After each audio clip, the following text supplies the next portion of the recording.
Karate síce nepatrí medzi najpopulárnejšie športy, no v Prievickom okrese má svoju tradíciu. Kvalitní karatisti vyrastajú v Novákoch, ale aj v Prievidzi, kde je solidný záujem o tento úpolový šport.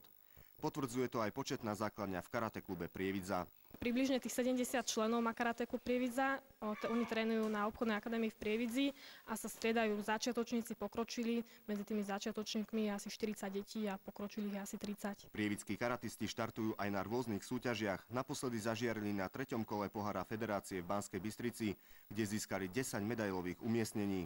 Z prvých miest sa tešili v súborných cvičeniach kata žiačky Kristína Pavličková, Lucia Hromadová, ale aj družstvo v zložení Kotláržová, Novotná a Hromadová. Chodiť na karate som začala preto, lebo som veľký raz vedela také bojové umenia, tak sa mi to zapáčilo. Aké úspechy si zatiaľ dosiahla? Tak na každej súťaži som vyhrala, na dvoch som mala striebro. Druhé skončili v žiackých kategóriách Pavlína Kotláržová, Barbora Novotná a družstvo žien v zložení Chovancová, Šalamonová a Čierna. V súborných cvičeniach kata žien obsadila 3. priečku Dušana Čierna. Som veľmi spokojná, zatiaľ vyhrali na každej súťaži, na ktorú nastúpili, takže som celá šťastná z nich. Príjemným prekvapením v aktuálnom súťažnom ročníku sú výsledky prievidských dievčenských družstiev. V minulej sezóne vôbec neštartovali a teraz na posledných súťažiach končia na medailových priečkách. Na predchádzajúcom kole pohára Federácie získali 2 prvenstvá, teraz 1. a 2. miesto. Nie je to pre teba prekvapenie, že dosahujete také kvalitné výsledky? No, zo začiatku som bola prekvapená, ale teraz už je to pre mňa samozrejmosť.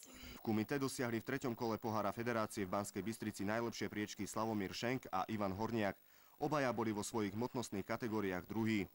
Pekný úspech je to najmä pre Šenka, ktorý sa vrátil k súťaženiu po dlhšej prestávke. Poraziť ho dokázal len Valentík z Levíc, viacnásobný medalista z majstrovstiev sveta. 3. miesto si vybojovala Lenka Honesová medzi 14 až 17 ročnými dievčatami. Kde budete najbližšie štartovať?